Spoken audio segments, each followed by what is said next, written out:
Earlier historical books by William Kelly. 2 Kings chapters 11 to 13. But in the 11th chapter we have another scene of deep import and interest. There is a wicked woman, and when a woman is wicked there is no wickedness like hers. And when Athaliah, the mother of Ahaziah, saw that her son was dead, she arose, and destroyed all the seed royal. But Jehosheba, the daughter of King Joram, sister of Ahaziah, took Joash the son of Ahaziah, and stole him from among the king's sons which were slain, and they hid him, even him and his nurse, in the bedchamber, from Athaliah, so that he was not slain. 2 Kings 11 verses 1 to 2. We know what the love of a parent and of a grandparent is, but here in Athaliah was no right feeling. Her very blood was corrupted in her veins. And this wretched and selfish woman, this inheritress of the wickedness of Jezebel, now, alas, in the line of Judah has the opportunity, as she thinks, to stamp out the royal line of Judah. Both the desire of dominion and the hatred of the purpose of God, wicked allies, strove together to accomplish this nefarious purpose. Had the line of Ahab been extinguished? Had Ahaziah and his brethren fallen? The guilty purpose rose in her heart to put an end to the seed royal of Judah, as that of Israel had been already extinguished. What interest had she? How did she care for it? The word of God had distinctly assured them that the line of Judah should never go out, the only real line that has remained unbroken from the beginning, and will throughout eternity.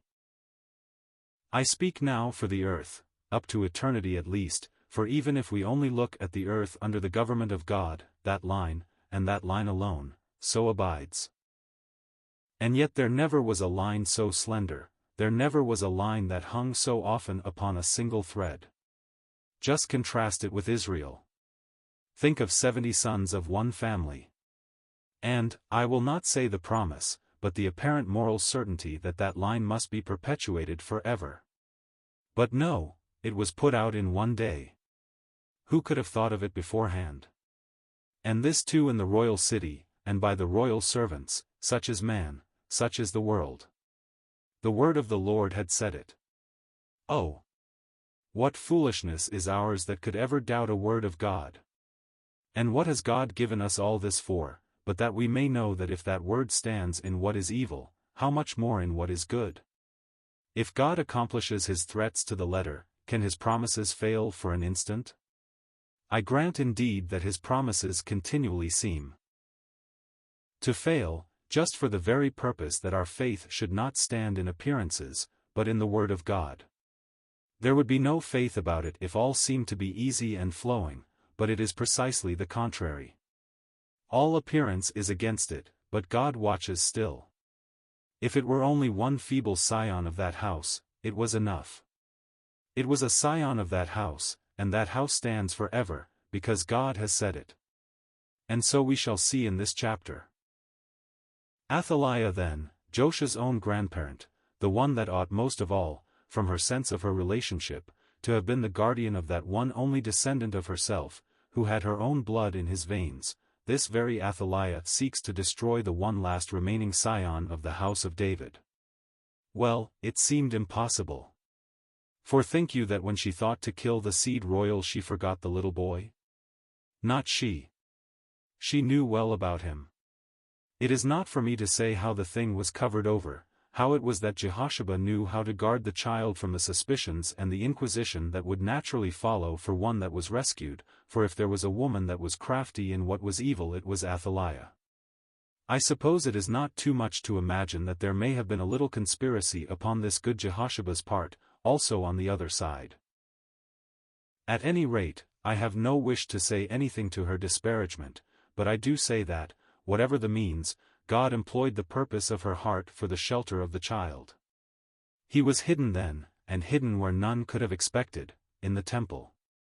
Such a state of things calls for no common screen for a royal child, and surely God was with the shelter that was given him. And although that temple was built for priests and not for a king in distress, still the grace of the Lord rises over all such merely ritual circumstances.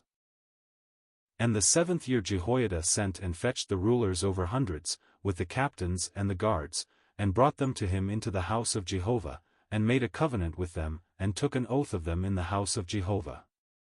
Here again we see that mere ritualism cannot stand against what is moral, cannot stand against that which concerns the word of God in its accomplishment for him whom God had set over his people Israel. He made a covenant with them and took an oath of them in the house of Jehovah, and showed them the king's son. The king's son was but a little boy, but he was the lawful king of Israel, in fact only the king of Judah, but in title really of Israel. And he commanded them, saying, This is the thing that ye shall do, a third part of you that enter in on the Sabbath shall even be keepers of the watch of the king's house, and a third part shall be at the gate of Sur, and a third part at the gate behind the guard, so shall ye keep the watch of the house, that it be not broken down. All then is prepared. And the captains over the hundreds did according to all things that Jehoiada the priest commanded, and they took every man his men that were to come in on the Sabbath, with them that should go out on the Sabbath, and came to Jehoiada the priest. And to the captains over hundreds did the priest give King David spears and shields, that were in the temple of Jehovah. And the guard stood, every man with his weapons in his hand, round about the king, from the right corner of the temple to the left corner of the temple, along by the altar and the temple. And he brought forth the king's son, and put the crown upon him, and gave him the testimony, and they made him king, and anointed him, and they clapped their hands, and said, God save the king. Athaliah was not long without hearing the tumult. So she comes to the people and to the temple of Jehovah. A strange place for her, the hater of Jehovah and the patron of idolatry in its worst form. She comes, and looks, and behold, the king stood by a pillar. The king. And this was all that her murderous policy had led to and ended in. The king stood by a pillar, as the manner was, and the princes and the trumpeters by the king, and all the people of the land rejoiced, and blew with trumpets. And Athaliah rent her clothes and cried, Treason, treason, the old voice, the voice of her mother, before her, and the voice too of her son after her, and now her own. But the truth was, it was she who was the traitor. It was she that had tried to blot out the king from the throne, and, accordingly, she meets with the just reward of a traitor, for Jehoiada commanded the captains of the hundreds, the officers of the host, and said to them, Have her forth without the ranges, and him that follows her kill with the sword. For the priest had said, Let her not be slain in the house of Jehovah. There was no one to follow. She was alone, not alone in her evil, but now her evil had not one sympathizer. So they laid hands on her, and she went by the way by the which the horses came into the king's house, and there was she slain. And Jehoiada made a covenant between Jehovah and the king and the people, that they should be Jehovah's people, between the king also and the people. And all the people of the land went into the house of Baal, and brake it down. And thus the worship of Baal was dealt with in Judah, as it had been before in Israel. In the 7th year of Jehu, Jehoash began to reign, and 40 years reigned he in Jerusalem, and his mother's name was Zibiah of Beersheba. And Jehoash did that which was right in the sight of Jehovah all his days wherein Jehoiada the priest instructed him. But the high places were not taken away, the people still sacrificed and burnt incense in the high places, 2 Kings 12. Nevertheless, as long as Jehoiada was there was a measure of care outwardly for the things of God, and, as the priests had watched over Jehoash in his childhood, Jehoash now in his maturity watches over them and says to the priests, All the money of the dedicated things that is brought into the house of Jehovah, even the money of every one that passes the account, the money that every man is set at, and all the money that comes into any man's heart to bring into the house of Jehovah, let the priests take it to them, every man of his acquaintance, and let them repair the breaches of the house, wheresoever any breach shall be found. But it was so, that in the 23 year of King Jehoash, the priests had not repaired the breaches of the house. That is, instead of applying the contributions for the house of Jehovah they had applied them to themselves. Then King Jehoash called for Jehoiada the priest, and the other priests, and said to them, Why repair ye not the breaches of the house? Now therefore receive no more money of your acquaintance, but deliver it for the breaches of the house. And the priests consented to receive no more money of the people, neither to repair the breaches of the house. But Jehoiada the priest took a chest, and bored a hole in the lid of it, and set it beside the altar, on the right side as one comes into the house of the Jehovah, and the priests that kept the door put therein all the money that was brought into the house of Jehovah. And so it was done, the work proceeded, Jehoiada watched over it, and the house of Jehovah was repaired. But however this might be, the heart of Jehoash was not with the Lord, and the death of Jehoiada gave an occasion to display it. This, however, I need not dwell upon now.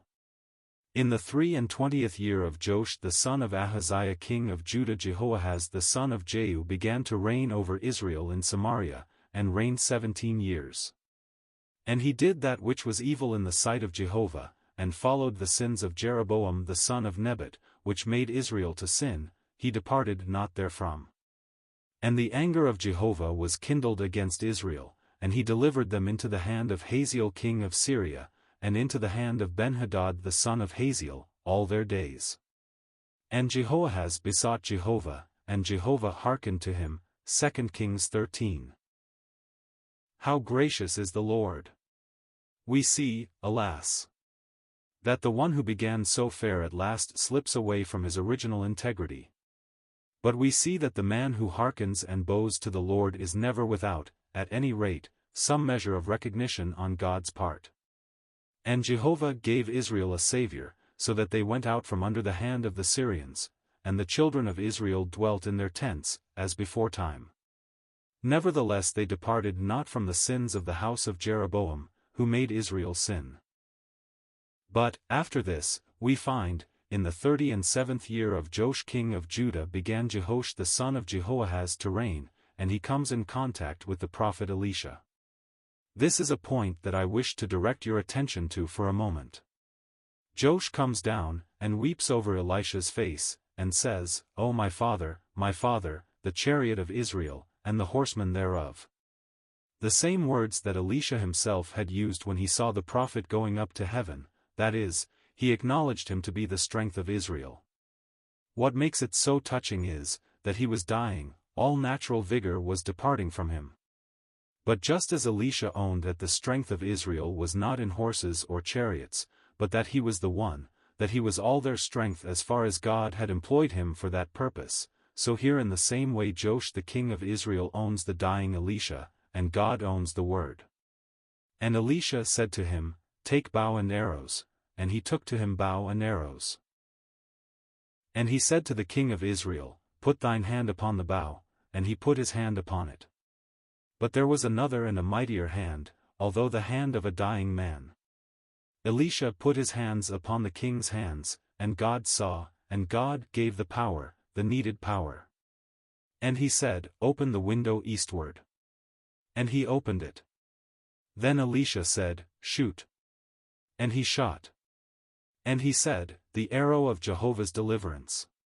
Truly dying Elisha was the chariot of Israel and the horsemen thereof, for God would show that the strength of his people does not lie in what man can see, but in the vigor that he himself imparts.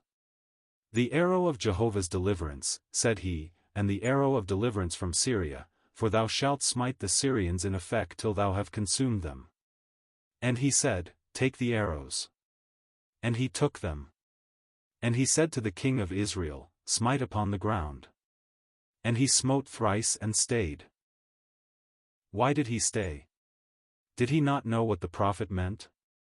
Did he not apprehend the grace of God that was now at work? Why did he stay? Alas!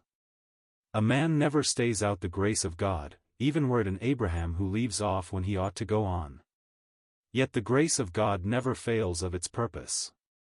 Here, however, it was the judgment of God. The grace of God prevailed over the intercession of Abraham, for if Abraham dared not to ask for Sodom and Gomorrah to be spared for the sake of 10, and if God did better than simply spare the guilty cities for the sake of 10, if God delivered the one righteous man and delivered for the righteous man's sake more than one that were not righteous, if God's grace so abounded above the weakness of the interceding servant, then, now in judgment God would hold strictly to the letter. Had he struck thrice to the ground with the arrows? Then thrice should the Syrians be smitten and no more. And the man of God was wroth with him and said, Thou shouldest have smitten 5 or 6 times, then hadst thou smitten Syria till thou hadst consumed it, whereas now thou shalt smite Syria but thrice. Truly Elisha was the chariot of Israel and the horsemen thereof.